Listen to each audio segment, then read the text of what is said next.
Hermano, que Dios les bendiga. Dios les bendiga más. La gente como que le huye a la luz, está todo el mundo atrás. Bueno, hoy me tocó la tarea un poco complicada. Hoy vamos a estar resumiendo todo lo que tocamos en el tema de venciendo desafíos. Como pueden notar, esta clase dio un poquito mi hermana, la evangelista Yasmín, otro poquito lo di yo, y también estuvo nuestra pastora Dailín también siendo parte de estos discipulados.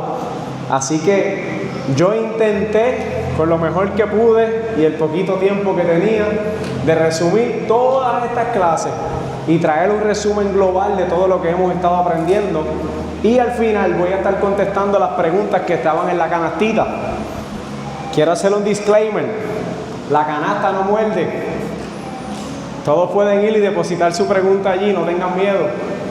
No se lleve la duda a casa, porque para eso son los discipulados.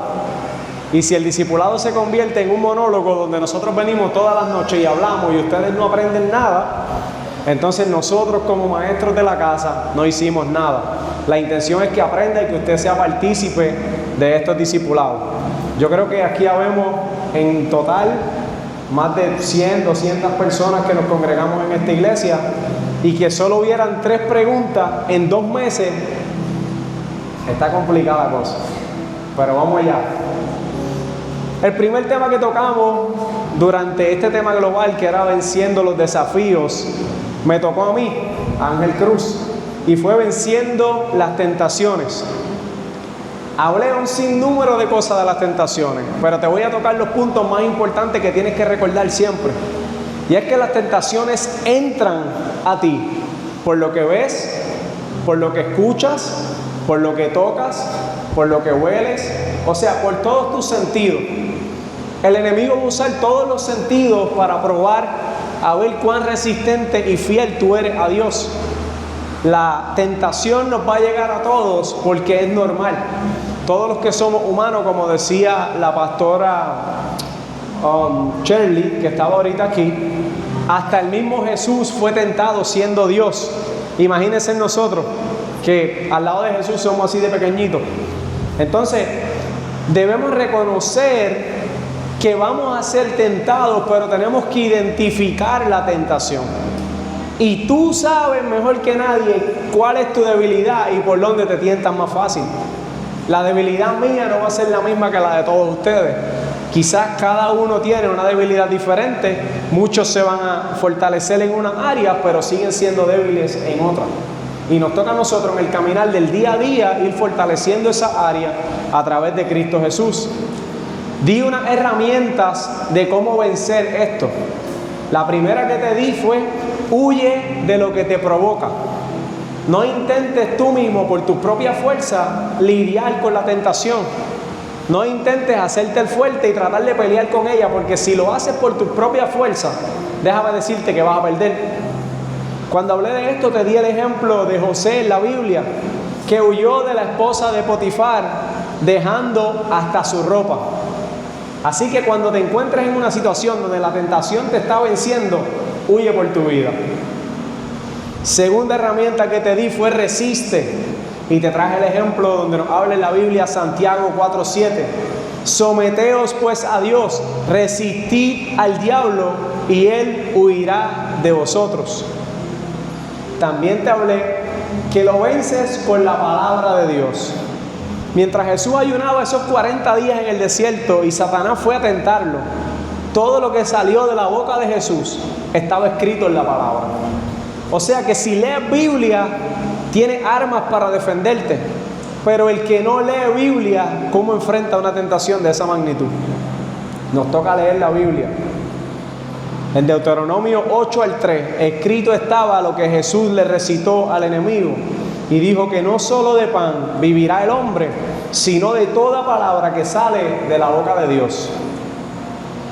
Otra herramienta que te di es que ores constantemente. Jesús nos enseñó en Mateo 26:41, velad y orad para que no entréis en tentación.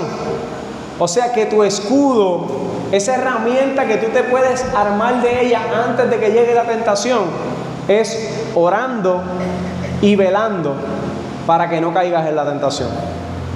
Y por último, la última herramienta que te di era que guardes tu corazón. Llena tu corazón con la palabra de Dios. Y la palabra dice en Salmo 119, 9, ¿cómo limpiará el joven su camino? Con guardar tu palabra. Así que atesora la palabra de Dios en tu corazón. En conclusión de esta clase, te dije que la tentación es una realidad que todos vamos a enfrentar. No es pecado ser tentado, pero sí el ceder a una tentación es pecado. Todo comienza con un deseo.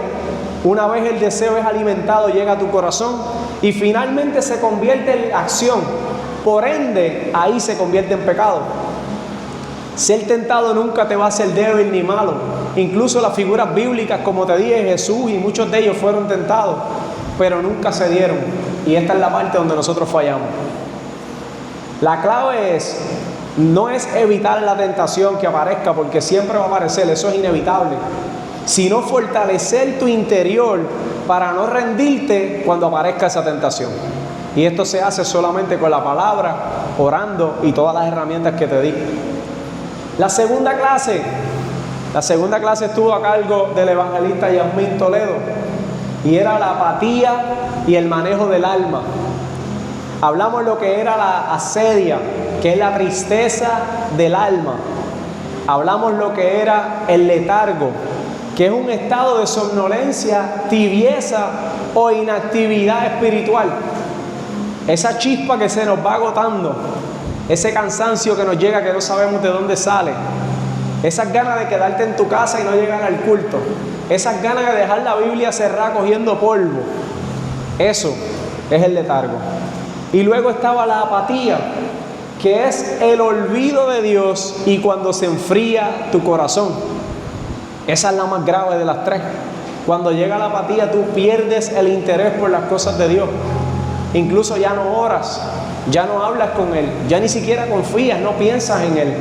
Lo sacaste de tu vida, lo sacaste de tu ecuación. Y cuando vamos a ver, la palabra dice que sin Él no podremos hacer nada. No avanzas, no te mueves, es porque estás en apatía. Reconócelo. ¿Cómo puedes evitarlo? Lo primero es levantar la bandera al instante que detectes que algo no está yendo bien. Cuando te empieza a dar esas ganas de quedarte en tu casa, esas ganas de no arrodillarte a orar y dices, no, yo oro en la cama. Y de momento empiezas orando, Dios y esto y lo otro, y te quedaste dormido. Yo he estado ahí, como dijo Pastora Shirley, yo también me tiro al medio. Ese es el primer red flag de tú saber que algo está pasando en ti. Y decir, no, yo me levanto en el nombre de Jesús y doblo rodillas ante el Dios creador. Mi hermano me decía algo los otros días y yo lo tildaba un poquito de religioso hasta que lo vi en este contexto. Él me dijo, en mi casa nadie ora si no es arrodillado. El que yo coja orando sentado, acostado conmigo tiene un problema. Y yo decía, mano, eso es religiosidad. Dios te va a escuchar, estés parado en la ducha, corriendo, yogueando, haciendo una maroma. Dios te va a escuchar. Y él me dijo, no, esto es un símbolo de reverencia ante el Dios creador. Me dijo, y el Dios que yo conozco, yo le tengo tanto respeto que para mí es una reverencia arrodillarme ante Él. Y eso debe ser un deleite cuando hables con Él. Y cuando lo vi de ese punto de vista dije, está bien, te voy a dar un punto. Pero yo oro hasta recortando. Próximo es vivir en gratitud. Si no vives en gratitud, vas a vivir quejándote de todo. Y va a llegar la asedia, va a llegar la apatía y todas estas cosas, el letargo. Crea rutinas que creen conexión con Dios. Apártate a orar. Jesús mismo se iba al monte y oraba solo. Saca 15, 10, 20 minutos en tu casa, arrodíllate y ve a un cuarto solo. Y intima con el Padre, habla con Él. Incítate a ver cosas que edifiquen. En vez de ver una serie en Netflix, silencio sepulcral. En vez de ver una serie en Netflix, mejor vamos a buscar un podcast de Dios que te edifique. Vamos a buscar una prédica que te edifique. Vamos a abrir un libro de la Biblia y estudiarlo. Vamos a orar, vamos a ayunar, vamos a entrar en comunión con Dios. Busca comunidad y reuniones de fe. Únete al equipo evangelístico. Únete a alguien que esté haciendo algo positivo por tu comunidad. Ve, ayuda al necesitado, visita a un enfermo, ora por alguien, lee libros, haz cosas que creen comunidad y comparte ideas con otros cristianos que te sumen, que ayuden a alimentar esa llama que hay en ti. Otra es el descanso y el equilibrio. Muchas veces queremos hacer y nos sobrecargamos y no tenemos un equilibrio. Queremos estar 24/7 en la iglesia, queremos estar 24/7 sirviendo, pero nuestra casa se nos está cayendo encima, pero el negocio se te está cayendo encima. Entonces, pon en orden tu casa y pon en orden lo espiritual y crea un equilibrio. Eso va a eliminar que caigas en la apatía. En conclusión, la restauración de este primer amor requiere reconocer primero la causa que te está llevando al estancamiento. Segundo, deberías arrepentirte genuinamente y cultivar disciplinas de gratitud, comunidad y oración. Garantiza así una conexión limpia con Dios, que se refleje en una madurez espiritual sólida y una paz que no sea emocional, sino que sea real y absoluta. Hazlo parte de tu diario vivir. No esperes a llegar a la casa para salir de aquí sintiéndote bien. Haz que ese gozo permanezca el día completo. Haz que ese gozo dure la semana completa. Lo mismo que sentiste el domingo cuando estabas adorando, que ese gozo estíralo los 7 días de la semana. Y si tenemos que renovarlo de día a día, también lo podemos hacer. Asegúrate que mañana tengas el mismo gozo que tuviste hoy. Cuando salgas por esta puerta, no dejes a Dios aquí y te vayas tú para tu casa. Lleva a Dios contigo y llévalo a la cama. Llévalo a la intimidad contigo. Cuando te estés bañando, habla con Dios. Estás cocinando, habla con Dios. Todo lo que hagas, hazlo como si estuvieras ahí con Dios. Y yo te aseguro que tu vida va a cambiar y el gozo va a ser otro. Aunque estés en medio de tu dificultad, recuerda y nunca olvides que Él es Dios.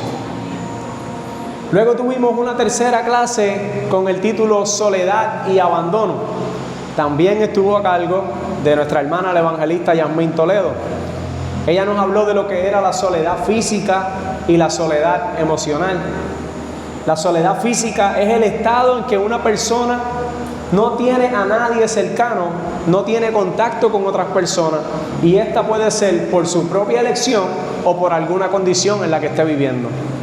Y luego la soledad emocional puede estar rodeado de muchas personas y aún así sentirte solo, porque lo que se siente solo es el alma, es el espíritu.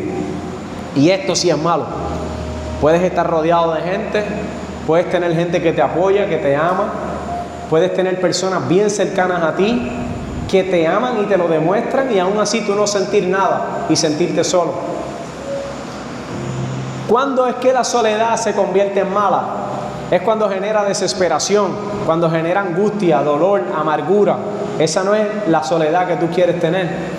Cuando es producto de miedo, de desconfianza o de alguna condición médica como la depresión que te hace aislarte, eso es malo. Evita aislarte cuando te sientas así, busca ayuda, únete con otros que te fortalezcan en la fe. Cuando contradice el propósito de Dios, la Biblia se destaca la importancia de la compañía, de la familia, de estar en comunión en la iglesia, de congregarse. Eso es bíblico. Irte aparte como un lobo solitario, eso no es bíblico. Eso te va a romper a pedazos. Si el enemigo atacó a Jesús siendo el Hijo de Dios, el Todopoderoso, imagínate lo que puede hacer con alguien que está solo e inofensivo y que no tiene quien lo levante si se cae, porque solo no va a haber quien te vea cuando te caiga. Mas sin embargo, cuando estás en comunidad, cuando te caigas, siempre va a haber alguien que te extienda la mano. Asegúrate de caerte frente a alguien y no te caigas solo, porque si te caes solo, para levantarte va a estar bien difícil. Así que el aislamiento extremo, el enemigo busca que nos aislemos para que caminemos solos, lo cual es muy peligroso, ya que unidos siempre seremos más fuertes, reconociendo que nos necesitamos los unos a los otros. Pero hay una soledad que a veces es buena, a veces necesitas apartarte espiritualmente, y es para buscar la presencia de Dios en un tiempo intencional para orar, para meditar en su palabra y escuchar su voz. Asegúrate cuando te apartes con Él en la intimidad, deja que Dios hable, que la conversación no se convierta en un tú y tú. Deja que también Él haga. A veces nos sentamos a orar y pensamos que la oración es una cajita de peticiones. Y empezamos a pedirle, darle quejas a Dios. Dios, me pasó esto. Dios, toma esto en control. Dios, me está pasando esto otro. Dios. Pero cuando descansaste en Él, confiaste en Él, le diste su gloria, le diste su honra y espera que Él te hable. Entonces, no es que Dios no habla, es que a veces nosotros no nos sentamos a escucharle. Dios habla en las cosas más cotidianas de la vida. A veces tú puedes ir caminando y un sign de tráfico te puede hablar Dios a través de eso. Yo tengo un testimonio de un amigo que ni siquiera le sirve al Señor y me dice: Ángel, yo creo en Dios por algo que me pasó una vez. Yo iba haciéndole una pregunta a Dios en mi mente mientras guiaba y yo no le sirvo al Señor, y voy pasando y veo un cartel y me da la respuesta de lo que Dios me respondía, en uno de esos que pasan las letras rápido. Y él dice: yo nunca había visto ese cartel y yo paso por ahí todos los días. Y ese día específico me fijé y lo que decía era la contestación a lo que yo le estaba preguntando a Dios. Así que Dios nos habla todos los días, nos toca a nosotros buscar dónde está la voz de Dios. Es bueno apartarse solo para renovar tu fuerza. Jesús se retiraba frecuentemente a lugares solitarios para orar, no porque tenía desánimo, sino porque quería recargar la fuerza y mantener esa comunión con el Padre para aclarar su misión en medio de todo lo que estaba pasando alrededor de Él, toda la multitud que lo seguía. Si tú te sientes abrumado por tu trabajo, por tu familia, por tus hijos, por la iglesia, imagínate cómo se sentía Jesús, que no podía dar 2 pasos sin que hubieran 300 personas encima de Él. Todos tratando de llegar a un milagro, todos queriendo que Él orara por ellos, todos pidiendo. Y Jesús era uno solo contra toda esa multitud. También es bueno para el crecimiento personal. Hay momentos a solas donde puede ser usado por Dios para formar nuestro carácter y sanar nuestro corazón. Eso es válido. Como alternativa a cualquier conflicto, Proverbios 21:19 nos dice que vale más vivir en el desierto que con una mujer irritable y pendenciera. O sea, evita los conflictos. Hay veces que hay cosas que no deberías enfrentar. Mejor ve y apártate y descansa en Él. Medita en su palabra, aclara tu mente y después lo enfrentamos hablando palabras de sabiduría. No disparemos de la baqueta. La conclusión para esta clase es que la soledad y el sentimiento de abandono son unas experiencias humanas inevitables. Pero la Escritura nos asegura que aunque podamos sentirnos solos, Dios ha prometido jamás desampararnos. Nuestro diseño original no fue creado para que estemos solos. La palabra nos llama constantemente a vivir en comunidad, apoyo y ejercer los dones que Dios nos ha dado para el apoyo y la bendición de otros. Por tanto, para vencer estos desafíos de abandono, ¿qué tenemos que hacer? Te voy a dar las herramientas que nos dio nuestra hermana Yasmín. Es reconocer y apropiarnos de las promesas de Dios, recordando que su presencia es permanente. Él siempre está contigo. Utiliza esos momentos como tiempo de oración y meditación. Busca cultivar relaciones saludables en el cuerpo de Cristo. Asóciate con tus hermanos. Busca otro que te ayude. Quizá hay uno combatiendo con lo mismo que tú estás combatiendo, pero hay uno que tiene un consejo porque ya venció eso. Entonces esos dos que están combatiendo se juntan con el que ya venció y automáticamente hay consejos, hay palabras de sabiduría. Servir a los demás llenando el vacío emocional con el amor al prójimo. Sal allá afuera y haz un acto de fe, haz un acto de bondad, muestra el amor de Dios y tú vas a ver cómo tu pensamiento empieza a cambiar. Vas a notar que hay gente que está peor que tú. Hoy mismo me pasó en el hospital con mi mamá. Yo bajé a buscarle comida y estoy en la fila y estoy pensando: Dios, ¿por qué está pasando esto? Hay muchas cosas pasando a la vez y a veces no entendemos y humanamente nos preguntamos. Pero mientras estoy en la fila de la cafetería, que hay como 1000 personas esperando, veo una señora en una esquina con un bastoncito, algunos 80 y pico de años. Había una silla como un stool así de grande y ella luchaba por sentarse ahí. Y no tenía nadie quien la sentara, nadie quien le aguantara el bastón y nadie quien le aguantara la comida. Yo la estoy mirando y está todo el mundo mirando la maniobra que está haciendo la doña para sentarse sin caerse. Se logra sentar y cuando se está comiendo su sándwich, abrió el café y se la ramó completo. Se la ramó encima, se la ramó en el sándwich, en el piso. Todos en la cafetería se quedaron mirando, así. Yo miré para atrás, yo dije: ¿en serio nadie va a hacer nada? Me salí y le dije: no se preocupe, yo la ayudo. busqué servilleta, la limpié el piso, recogí todo lo de la mesa, le llevé el café a la muchacha, le regalaron un café. Cuando me vieron ayudando, la muchacha me dijo, no te preocupes, yo le regalo uno. Entonces se levantó otra que estaba al lado y dijo, gracias por ayudarla, yo le busco el azúcar, y fue y le buscó el azúcar. Fue otra y dijo, no, yo le limpio la ropa, y fue y le limpió la ropa. Entonces un acto de bondad fue el detonante para que todos se contagiaran y se movieran a ayudar a la señora. Pero se requiere uno que se levante y lo haga. Se requiere uno con la iniciativa de decir, yo voy a servir. Yo me estaba quejando por lo que me estaba pasando y esa señora estaba en una situación peor a la mía. Yo dije, ¿de qué yo me quejo si yo puedo caminar? Yo puedo correr, yo puedo brincar, yo puedo comer, estoy aquí en la fila, tengo dinero para comprar la comida, ¿de qué me estoy quejando? De que la situación es difícil, sí, pero hay gente peor que yo. Lo que yo estoy viviendo va a durar unos días, lo que esta señora vive, ya eso no se reversa para atrás porque ya tiene 80 y pico de años. Entonces, ¿por qué estoy perdiendo el tiempo yo reclamándole a Dios por algo que realmente no es tan malo como parece? Y eso es lo que pasa cuando empezamos a hacer actos de fe y actos de bondad. Luego la próxima clase, que fue la cuarta, hablamos de la perseverancia ante la prueba. Esa clase la di yo. Y les dije que la perseverancia significa mantenerte firme y constante en algo, aunque sea difícil, tarde mucho o enfrentes obstáculos. O sea que en palabras simples era no rendirte aunque te cueste. Te dije que las características de la perseverancia son la constancia, la paciencia, la resistencia y la determinación. Y en conclusión para esta clase, es por eso que jamás puedes rendirte ante un desafío. Dios nos llama a perseverar ante todas las pruebas. Que si lo estás perdiendo todo, puedas decir como dijo Job a Jehová, que Jehová quitó, Jehová dio, Jehová quitó, sea el nombre de Jehová bendito. Te di para que te llevaras a tu casa ese día el Salmo 121. Si no te lo llevaste esa noche, te incito a que te lo lleves hoy. Salmo 121 dice, alzaré mis ojos a los montes, ¿de dónde vendrá mi socorro? Mi socorro viene de Jehová que hizo los cielos y la tierra. No dará tu pie resbaladero, ni se dormirá el que te guarda, lo que decían hoy en la adoración. He aquí no se adormecerá ni dormirá el que guarde Israel. Jehová es tu guardador, Jehová es tu sombra, tu mano derecha. El sol no te fatigará de día, ni la luna de noche.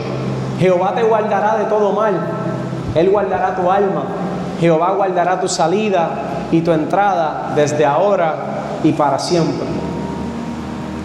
Clase número 5, desconfianza. Voy un poquito rápido, pero es que el resumen es largo.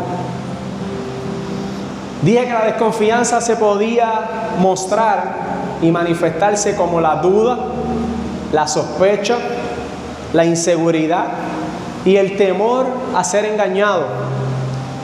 Te dije que dudar era completamente humano, pero vivir en la desconfianza, eso es lo que es fatal, porque Dios no busca gente que dude, Dios busca gente que en medio de la duda ponga su confianza en Él y siga caminando. En conclusión te dije que la desconfianza nunca ha sido el problema es dónde tú decides poner tu confianza. Vivimos en un mundo donde nos han enseñado a dudar por todo, a depender de lo visible, de lo lógico, de lo inmediato, porque humanamente eso nos gusta. Pero Dios nos sigue llamando a algo completamente diferente y es vivir en fe y confiar en Él. La duda te podrá tocar la puerta, pero tu fe decide quién entra en tu casa. Así que cuando la duda te toque, piensa, ¿qué dice mi fe? ¿Dejo pasar la duda o la dejo afuera?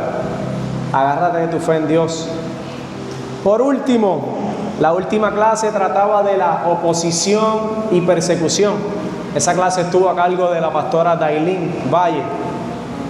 Nos dijo que la oposición es la resistencia, rechazo o la acción en contra de una persona, una idea, un propósito. Y su propósito es traer obstáculos y personas que van contra tu avance. Son situaciones que te oprimen, te lastiman interiormente, causan miedo hasta que se apodera de ti. El ejemplo que ella usó para traernos esto fue el libro de Nehemías, cuando enfrentó la oposición mientras reconstruía los muros de Jerusalén. No sé si se acuerdan, esa fue la última clase, deberían estar bastante claros en esta. Persecución, ¿qué era persecución?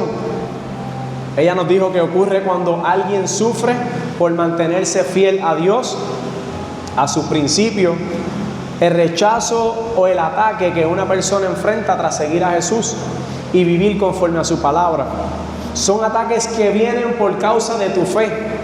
Esto puede venir de tu familia, de tu trabajo, de tus amistades. Y el ejemplo que nos dio ella fue Pablo cuando sufrió golpes, rechazo, persecución y hasta cárcel por causa de la fe en Cristo Jesús. Nos dio unas herramientas de cómo lo vencemos. Estaban aquí en la pantalla, habían unas cuantas de ellas. Y dice, ora y decide trabajar en ti. Esa fue la primera herramienta. La segunda fue discierne y mantente enfocado, ten los ojos abiertos. La próxima era mantente firme en tu propósito. O sea, confía en lo que Dios ya habló de ti. Y la última, responde a tu situación con sabiduría. Ve a la palabra, mira a ver cómo lo puedes combatir. La palabra está llena de ejemplos. Y usa ese mismo ejemplo y aplícalo en tu vida. Te aseguro que tu condición va a cambiar. En conclusión, ella dijo que persevera aunque te duela, porque la oposición y la persecución no dura para siempre. Confía en Dios y Él te entregará la victoria y lo que ya Él habló de ti. Levántate y enfrenta tu situación con sabiduría y con la palabra de Dios. Ahora yo voy a hacer la conclusión final. Ya te hice un pequeño bosquejo de todas las clases. No intento volver a tocar todas las clases porque si no nos quedamos hasta mañana. Pero voy a dar una conclusión pequeña, corta. Grábatela en tu mente, en tu corazón, en tu alma y luego pasamos a las preguntas. Como conclusión final yo puse: los desafíos son inevitables. Como pudimos ver en todas las clases, no hay manera de evitar los desafíos. Siempre van a haber. Pero no son definitivos, no son para siempre. Si no, ponte a pensar cuántos desafíos tú has vencido y cómo estás aquí hoy vivo. Yo estoy seguro que cada uno de los que estamos aquí hemos vivido situaciones que pensamos que nos morimos y decimos, de esta yo no salgo, estoy en el peor momento de mi vida. Pero ¿sabes qué? Tengo noticias, lo superaste, estás aquí, estás vivo, gracias a la gloria y la misericordia de nuestro Padre. La tentación, la apatía, la soledad, las pruebas, la desconfianza y la oposición no vinieron para destruirte, entiende esto, vinieron para formarte y acercarte más a Dios. Hay un refrán que dice, bendito el proceso que me acercó a Dios. Así que aplícalo cada vez que esto te pase, cada vez que estés viviendo algo difícil, como el momento que yo ahora mismo estoy atravesando. Te lo estoy hablando con legalidad porque lo estoy viviendo todos los días de mi vida. Pero yo he decidido confiar en Dios y por eso puedo estar aquí con una paz y una seguridad de que el que me guarda no duerme y por eso yo estoy tranquilo. La clave no es evitar la lucha, sino permanecer firme en Dios en la lucha. Y como última frase, si te mantienes en Dios, ningún desafío podrá vencerte. Lo voy a volver a repetir. Si te mantienes en Dios y confiando en Él, ningún desafío, ninguna prueba, ninguna tentación, ningún ataque podrá vencerte, porque tú estás firme en Él. Así que con eso concluyo este mes.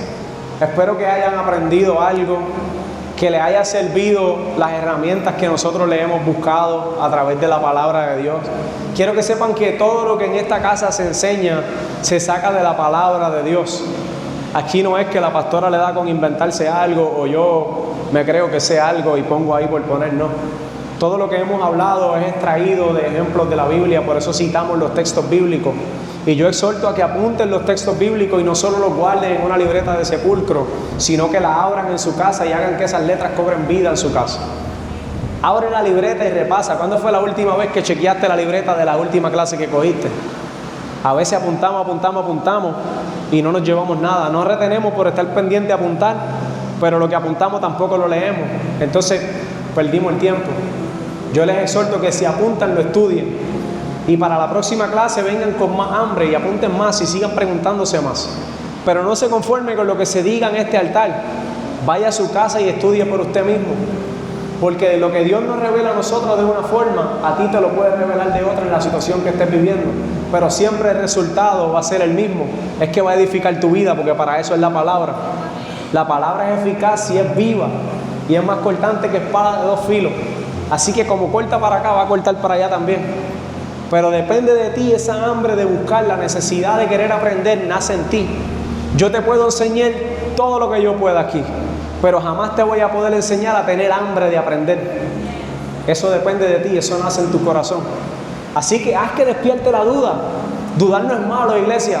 Es que se nos ha enseñado que dudar es una herejía. Dudar no es una herejía. La duda a veces viene acompañado de algo que Dios quiere hacer con esa duda. Dios empieza por la intriga porque por ahí te está seduciendo. Así como decía el predicador, el fuego que consumía seducía, pero ese mismo fuego exige. Dios te va a poner una duda en tu mente para venir seduciéndote con la duda. Y te va a dar la intriga, ¿dónde yo encuentro la respuesta de esto? Y cuando te sumerges en su palabra y encuentras la respuesta, vas a querer más.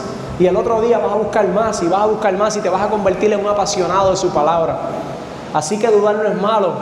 Solamente pongan en acción y fe esa duda y busquen en donde tienen que buscar, que es en su palabra.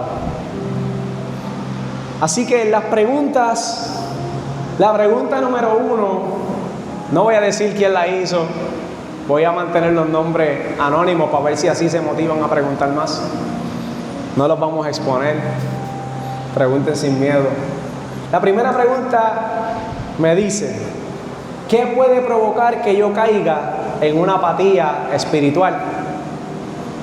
Yo, para no disparatear, yo cogí cada pregunta con seriedad, estudié los temas que se enseñaron, estudié la palabra y quise traer la respuesta anotada para que no se me quedara ni un detalle, porque siento mucha responsabilidad al contestarles a ustedes, porque la palabra dice que el que aspire a ser maestro de la palabra, tenga cuidado con lo que aspire, porque seremos juzgados diferente por lo que enseñemos.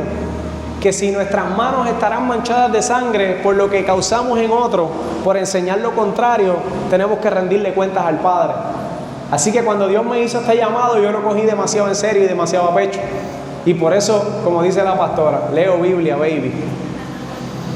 Así que, ¿cómo puedo provocar que yo no caiga en una apatía espiritual? Mira, lo primero es identificar qué te hizo llegar hasta ahí. Eso es lo primero. ¿Qué te hizo perder ese primer amor? Porque todos cuando empezamos nos queremos comer el mundo. Cuando empezamos en los caminos de Dios, sentimos ese amor que queremos venir a la iglesia 8 días a la semana si pudiéramos. Luego, cuando identifiques lo que es y estés claro de que verdaderamente te estás apartando y estás en apatía, arrepiéntete y vuelve a empezar. Bástate de su gracia. Se vale volver a empezar la iglesia. El hecho de que rompiste el pacto y dañaste el contrato que habías hecho con Dios no significa que ese es tu fin. Lo bueno de Dios es que no es como Claro, ni Verizon, ni esa gente que una vez tú rompes el contrato te dañan el crédito para siempre. No. Dios está dispuesto a borrar la deuda y empezar de cero. Esa es la gracia. Esa es la ventaja que tenemos en Cristo Jesús. Así que bástate de su gracia y confiesa. Porque confesar es lo único que te hará libre. Si no lo hablas, si no lo expresas y te lo callas y te lo guardas, eso te consume. Pero cuando abrimos nuestra boca, eso sale y le damos paso a la libertad. Restaura tu relación con Cristo si es necesario una vez más. Mantente firme y fiel a Dios a pesar de las adversidades, de las tentaciones, cualquier oposición que estés enfrentando. Esfuérzate continuamente, un día a la vez, con obediencia. No pienses en que tengo que vivir en obediencia toda la vida, no puedo fallar nunca. No pienses en eso. Vamos a dividirlo en plazos cortos, como dicen los gringos, baby steps, pasitos cortos, pasitos de bebé. Vive un día a la vez en obediencia, pero con compromiso. Levántate y dile: hoy yo voy a ser intencional en hacer lo correcto. Hoy yo voy a ser intencional en buscar a Dios. Hoy yo voy a ser intencional en leer su palabra, en orar un poquito más. Ora continuamente y hazlo tu hábito.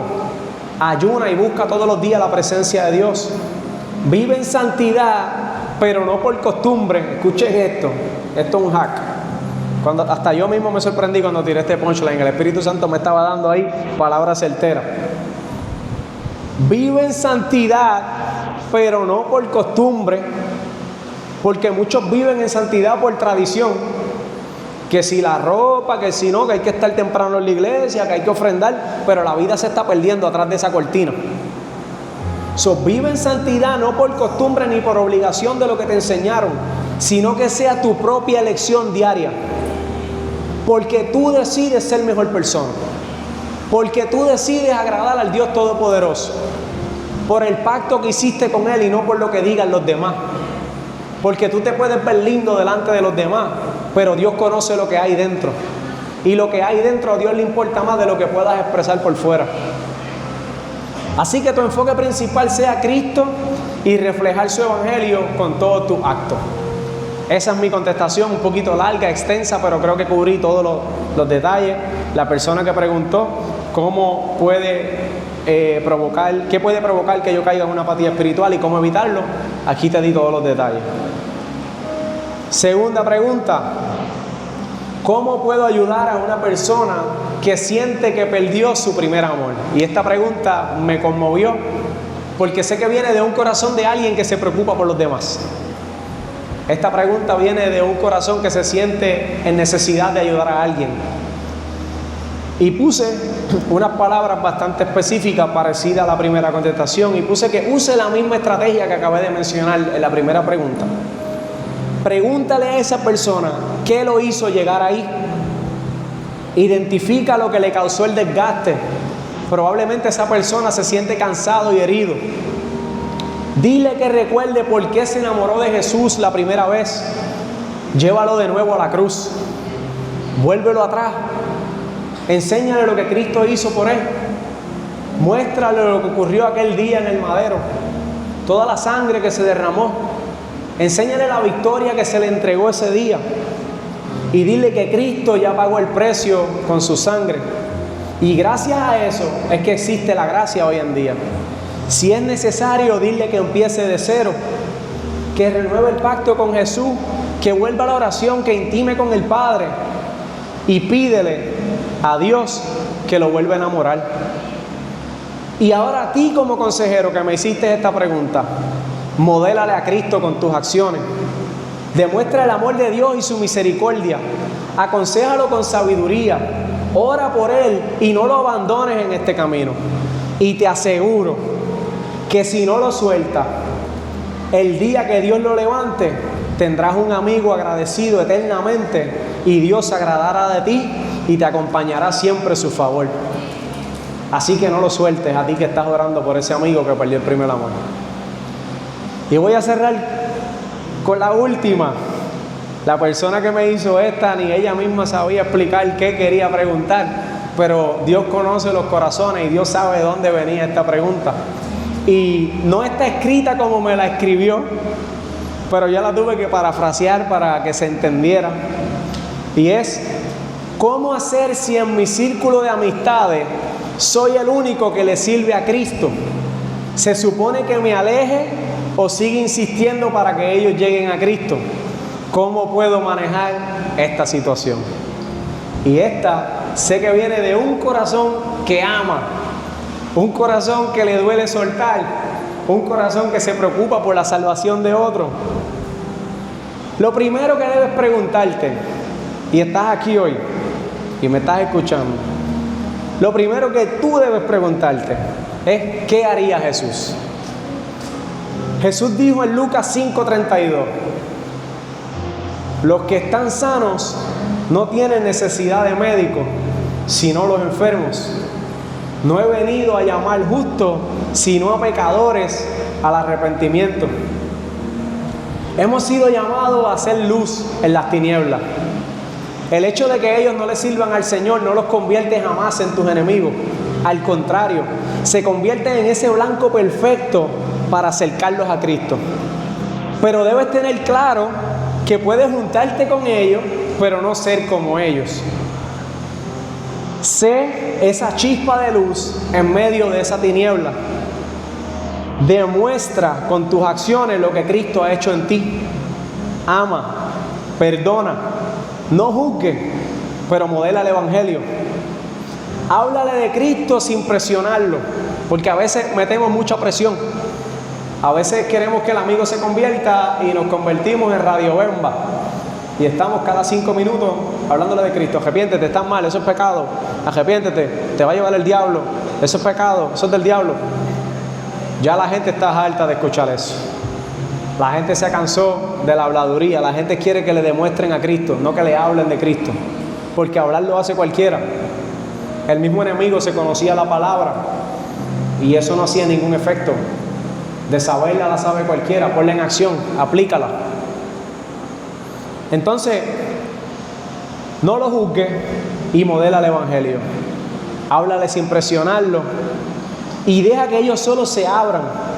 Y cuando llegue la curiosidad de ellos, porque va a llegar, será tu momento de decirle lo que Cristo hizo en ti e invitarlos a la iglesia.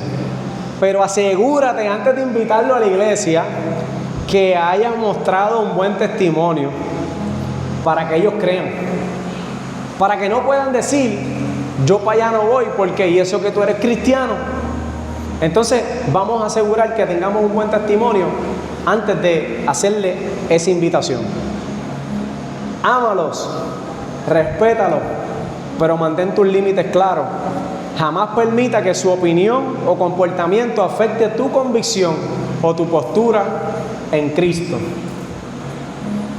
Yo creo que contesté las preguntas desde lo más profundo de mi corazón. Puse mi 100% en cada una de las respuestas. Si hay algo que todavía les queda de duda, se pueden acercar a mí, a la pastora Dailín, o a nuestra hermana la evangelista Yasmin, y estamos completamente abiertos y dispuestos para hablar con ustedes. Pero les aseguro que no hay respuesta más correcta que lo que se encuentra en su palabra. Así que si usted tiene una Biblia, usted tiene la respuesta. Hasta aquí mi parte y que Dios les bendiga. Aleluya.